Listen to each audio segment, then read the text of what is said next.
Islamic revolutionary guard corps यानी IRGC के शीर्ष जनरल मोहम्मद रजा नकवी ने कहा कि तेहरान युद्ध को अमेरिकी राष्ट्रपति डोनाल्ड ट्रंप का कार्यकाल खत्म होने तक यानी 20 जनवरी 2029 तक खींचा जा सकता है। नकवी के इस बयान को ट्रंप की कीमत चुकानी होगी धमकी का जवाब माना जा रहा है। और अगर वाकई ऐसा हुआ तो तेल गैस आपूर्ति का क्या होगा? दाम आसमान छुएंगे सो अलग। समझने की कोशिश करते हैं कि वर्तमान हालातों में क्या संभव नजर आता है। नमस्कार, मैं हूं आशीष त्रिपाठी आपके साथ। पश्चिम एशिया में सैन्य संघर्ष के बीच अमेरिका और ईरान के बीच अब स्ट्रेट ऑफ होर्मुज को लेकर के जुबानी जंग भी तेज हो गई है। अमेरिकी प्रेसिडेंट डोनाल्ड ट्रंप ने दावा किया कि अमेरिका का स्ट्रेट ऑफ होर्मुज पर पूर्ण नियंत्रण है, वे इसे बनाए रखेंगे। ईरान ने इस दावे को खारिज करते हुए कहा कि वॉशिंगटन गलत खुफिया आकलन के आधार पर खतरनाक कदम उठा सकता है। और एएनआई के अनुसार ईरान के विदेश मंत्री अब्बास अराक्ची के द्वारा ट्रंप के बयान पर पलटवार करते हुए एक्स पर लिखा गया कि फर्जी खुफिया जानकारी फर्जी खबर से भी बदतर होती है।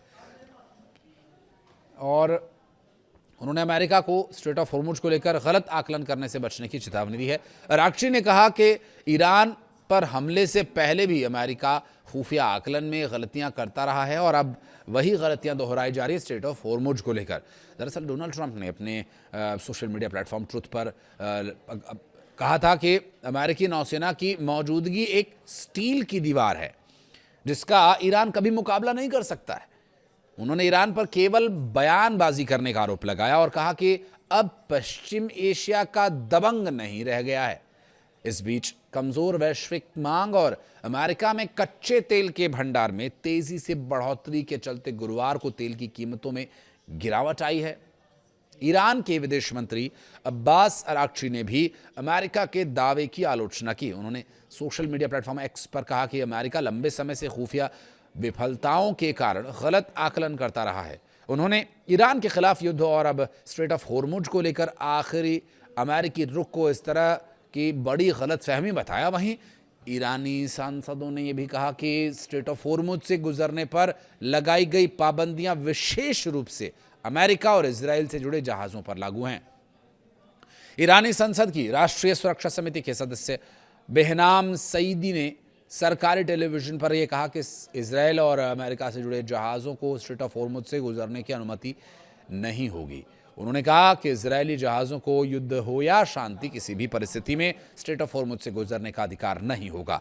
नकवी ने आगे कहा कि ईरान अभी जंग जीत रहा है लेकिन उसने अभी तक अपना अंतिम लक्ष्य हासिल नहीं किया है।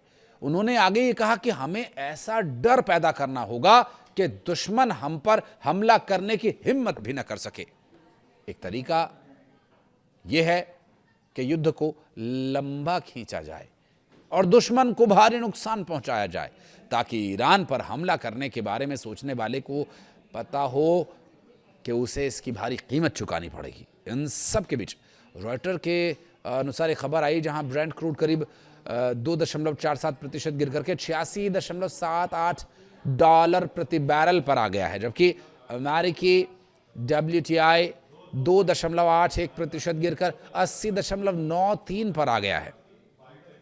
अमेरिकी कच्चे तेल के भंडार में 1.74 करोड़ बैरल की बढ़ोतरी हुई है। 2 जून के बाद सबसे बड़ी साप्ताहिक बढ़त इसे बताया जा रहा है।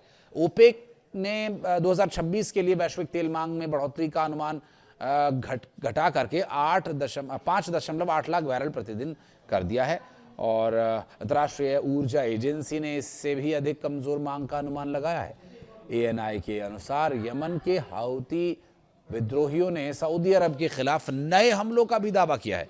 हूतियों के मुताबिक लाल सागर में एक सैन्य परिवहन जहाज को निशाना बनाया गया और यमन में सऊदी समर्थित ठिकानों पर भी मिसाइल और ड्रोन हमले किए गए।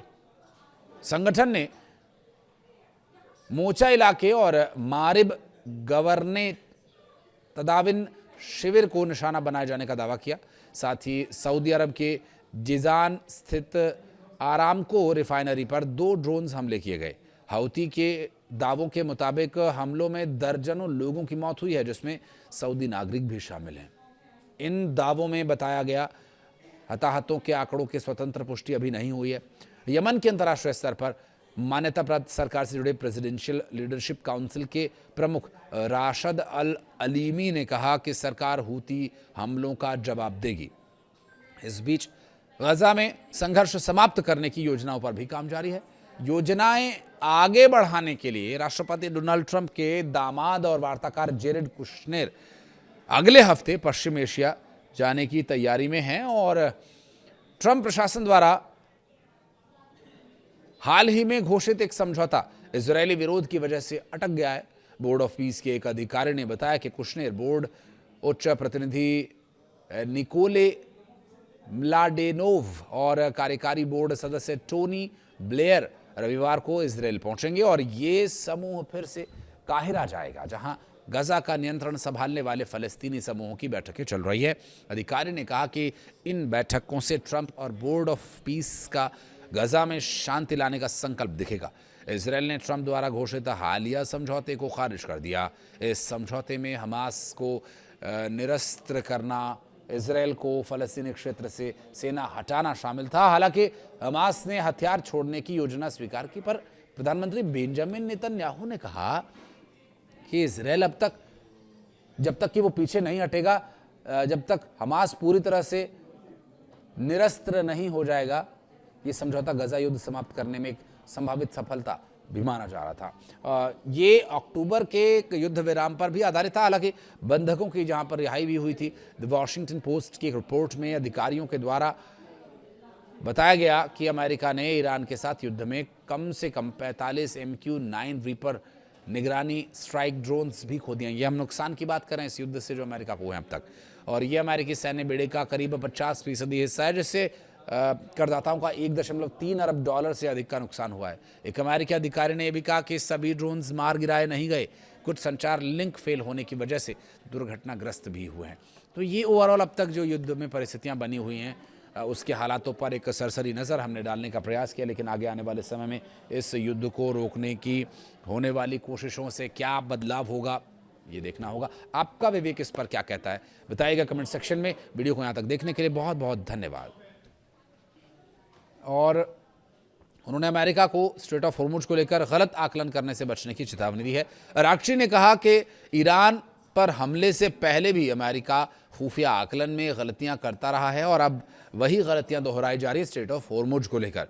दरअसल डोनाल्ड ट्रंप ने अपने सोशल मीडिया प्लेटफॉर्म ट्रुथ पर कहा था कि अमेरिकी नौसेना की मौजूदगी एक स्टील की दीवार है जिसका ईरान कभी मुकाबला नहीं कर सकता है।